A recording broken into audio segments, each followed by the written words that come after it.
আমার প্রিয় ক্লাস 10 মাধ্যমিকের ছাত্রছাত্রীরা, তোমাদের ক্লাস 10-এর খুবই গুরুত্বপূর্ণ একটি বিষয় হলো ইতিহাস। আজ আমি তোমাদের কাছে নিয়ে এসেছি তোমাদের দ্বিতীয় ইউনিট টেস্ট সেটের ইতিহাসের সিলেবাস এবং তার গুরুত্বপূর্ণ প্রশ্নগুলি নিয়ে। প্রথমে এসো আমরা সিলেবাস দেখে নিই। তোমাদের মধ্যশিক্ষা পর্ষদের সিলেবাসের মধ্যে রয়েছে চতুর্থ অধ্যায় সংঘবদ্ধতার গোড়ার কথা, পঞ্চম অধ্যায় বিকল্প চিন্তা ও উদ্যোগ এবং ষষ্ঠ অধ্যায় অর্থাৎ চ্যাপ্টার 6 বিংশ শতকের ভারতে কৃষক, শ্রমিক ও বামপন্থী আন্দোলন। এই তিনটি অধ্যায় সাধারণত প্রতিটি স্কুলে সেকেন্ড ইউনিট টেস্টে রয়েছে। তাও তুমি একবার কিন্তু স্কুলে দেখে নিও, জেনে নিও তোমার সিলেবাসে কোনগুলি রয়েছে। প্রথমে এসো আমরা চতুর্থ যে অধ্যায় সংঘবদ্ধতার গোড়ার কথা তারই প্রশ্নমান 2 মার্কসের গুরুত্বপূর্ণ প্রশ্ন। প্রথম প্রশ্ন, ভারতীয় সিপাহীদের মধ্যে কারা মহাবিদ্রোহ দমনে ইংরেজকে সাহায্য করেছিল? মঙ্গল পাণ্ডেকে তাঁর ফাঁসি হয় কেন? তিনের প্রশ্ন, নানা সাহেবকে মহাবিদ্রোহের সময় কাকে ভারত সম্রাট বলে ঘোষণা করা হয়? মহারানী ঘোষণাপত্রটি কি? এটা স্টার দিয়ে রাখো, ভীষণ গুরুত্বপূর্ণ প্রশ্ন। আমি কিন্তু তোমাদের বিভিন্ন স্কুলের প্রশ্নপত্র আগেও দিয়েছি, ভবিষ্যতে দিতে থাকবো। সেই প্রশ্নপত্রগুলো দেখলে তোমাদের কিন্তু একটি ধারণা হবে যে কী ধরনের প্রশ্ন এসে থাকে। আমি কিন্তু তোমাদের বিভিন্ন স্কুলের প্রশ্নপত্র আগেও দিয়েছি, ভবিষ্যতেও কিন্তু বিভিন্ন স্কুলের প্রশ্ন তোমাদের দেব, কারণ অনেক প্রশ্ন যদি দেখো তোমাদের ধারণা হবে যে কোন টপিক্সটা তোমাদের ইম্পর্টেন্ট, কোনটা আরও ভালো করে তোমাকে পড়তে হবে। পাঁচের প্রশ্ন, ইউরোপের কোন যুদ্ধের সঙ্গে মহাবিদ্রোহে তুলনা করা যেতে পারে? মহাবিদ্রোহে অযোধ্যার ভূমিকা কী ছিল? মহাবিদ্রোহকে শিক্ষিত বাঙালিরা কেন সমর্থন করেননি? এখানে দেখতে পাচ্ছ আমি মহাবিদ্রোহ নিয়ে অনেকগুলো প্রশ্ন এখানে লিখেছি।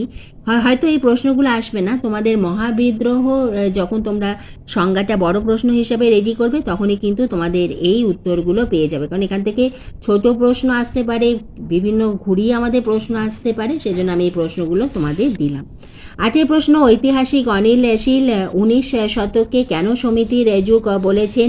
জর্জ টমসন কে? তিনি কোন সমিতির সঙ্গে যুক্ত ছিলেন? ভারত সভাকে কেন সর্বভারতীয় রাজনৈতিক সমিতি বলা যেতে পারে?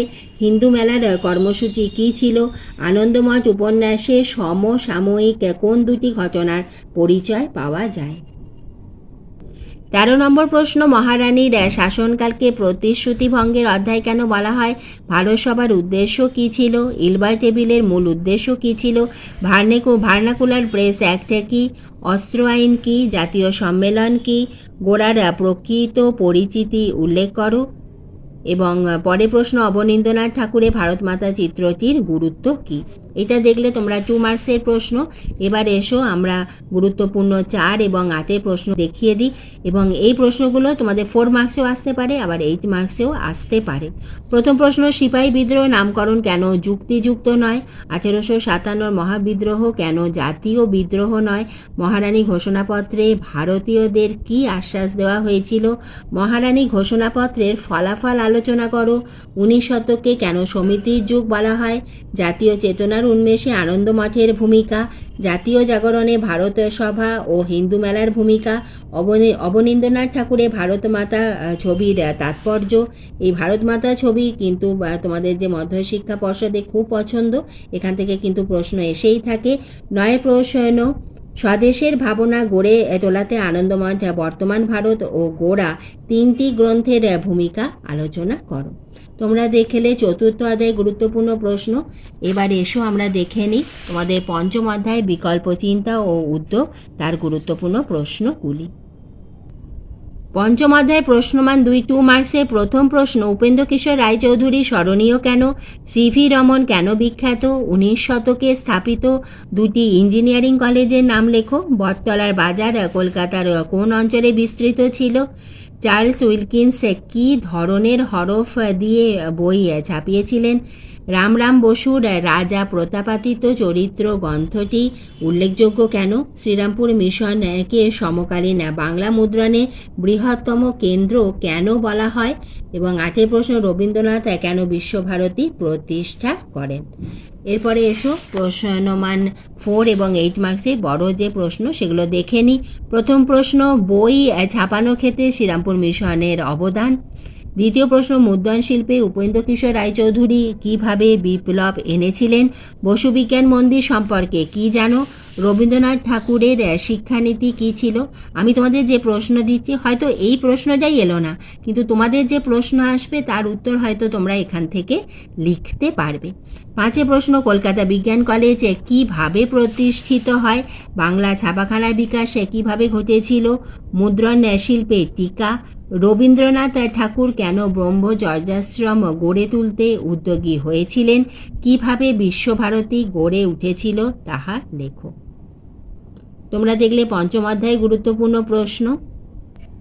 আমাদের ইতিহাসের ষষ্ঠ অধ্যায় 20 শতকের ভারতে কৃষক, শ্রমিক ও বামপন্থী আন্দোলন, বৈশিষ্ট্য ও পর্যালোচনা। এবার এসো ষষ্ঠ অধ্যায়ের গুরুত্বপূর্ণ বড় প্রশ্নগুলি দেখে নিই। ষষ্ঠ অধ্যায় প্রশ্নমান 2 মার্কসের প্রশ্নগুলো এসো প্রথমে দেখে নিই। একা আন্দোলন নামকরণের কারণ কি? রুম্পা বিদ্রোহ কোথায় এবং কেন হয়? কংগ্রেস সমাজতন্ত্রী দলের প্রতিষ্ঠাতা কারা ছিলেন? চম্পারণে কৃষক বিদ্রোহের 1905 থেকে 1908 কারণ কি? বাবা রামচন্দ্র কোথায় কোন আন্দোলনে নেতৃত্ব দেন? বামপন্থীরা কেন কৃষকদের পৃথকভাবে সংগঠিত করার চেষ্টা করেন? সর্বভারতীয় কিষাণ সভার কী দাবি ছিল? জাতীয় কংগ্রেসের কোন নেতা কিভাবে শ্রমিক আন্দোলনের সঙ্গে যুক্ত হয়েছিলেন? মিরাট ষড়যন্ত্র মামলা কি?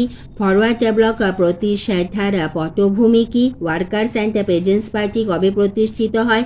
এর দুজন নেতার নাম লেখো। কৃষক আন্দোলনের 2টি দুর্বলতার কথা উল্লেখ করো। ষষ্ঠ অধ্যায় প্রশ্নমান 4 এবং 8 প্রশ্ন আমি এইভাবে একসঙ্গে দিচ্ছি, কারণ আমাদের মাধ্যমিকের আগের ইয়ারে প্রশ্ন তোমরা যদি দেখো, 8 মার্কসে যেটা তোমরা রেডি করে যাবে সেটা হয়তো 4 মার্কসে এসে গেল, 4 মার্কসে যেটা রেডি করে গেলে সেটা 8 মার্কসে এসে গেল, এইভাবে ওরা দিতেই থাকে। সেজন্য আমি তোমাদের একসঙ্গে চাইছি যে তোমরা একটু বড় করে রেডি করে রাখো এবং সেখানে ব্র্যাকেট করে নাও। যদি 4 মার্কস আসে আমরা এইভাবে লিখব। প্রথম প্রশ্ন, 20 শতকে কৃষক আন্দোলনের বৈশিষ্ট্য কী ছিল? একা আন্দোলনের সংক্ষিপ্ত পরিচয় দাও। মোবলা বিদ্রোহ কেন হিংসাশ্রয়ী হয়ে পড়ে? বারদৌলি সত্যাগ্রহের কারণ কি? টিকা লেখো। মিরাট ষড়যন্ত্র মামলা, ওয়ার্কার্স অ্যান্ড পেজেন্টস পার্টি। 6টি হলো। 6 প্রশ্ন, অসহযোগ আন্দোলনের পর্বে কৃষক আন্দোলনের পরিচয় দাও। আইন অমান্য আন্দোলন ও ভারত ছাড়ো আন্দোলনে কৃষকদের ভূমিকা কী ছিল? দ্বিতীয় বিশ্বযুদ্ধ চলাকালীন শ্রমিক আন্দোলনের পরিচয় দাও। 1942 আন্দোলনে কমিউনিস্ট পার্টির কী ভূমিকা ছিল? 10 প্রশ্ন, শ্রমিক আন্দোলনের বৈশিষ্ট্যগুলি আলোচনা করো এবং এই আন্দোলনের দুর্বলতা কী ছিল। আজ আমি তোমাদের ইতিহাসের তোমাদের দ্বিতীয় ইউনিট টেস্টে গুরুত্বপূর্ণ প্রশ্ন দিয়ে দিলাম। এরপরে তোমাদের সেকেন্ড ইউনিট টেস্টে পরে তোমরা পেয়ে যাবে তোমাদের টেস্ট এবং ফাইনাল পরীক্ষারও ইম্পর্টেন্ট প্রশ্ন। তুমি চ্যানেলে নতুন হলে চ্যানেলটি সাবস্ক্রাইব করে রেখো। এখানে একবার ডেসক্রিপশান বক্সটা দেখে নিও, সেখানে রয়েছে অনেক গুরুত্বপূর্ণ ভিডিওর লিঙ্ক এবং এইভাবে আমি তোমাদের ভিডিও দিতেই থাকবো। তোমরা লক্ষ্য রেখো ভিডিওটি এতটুকু উপকারে এলে একটা লাইক করে দিও।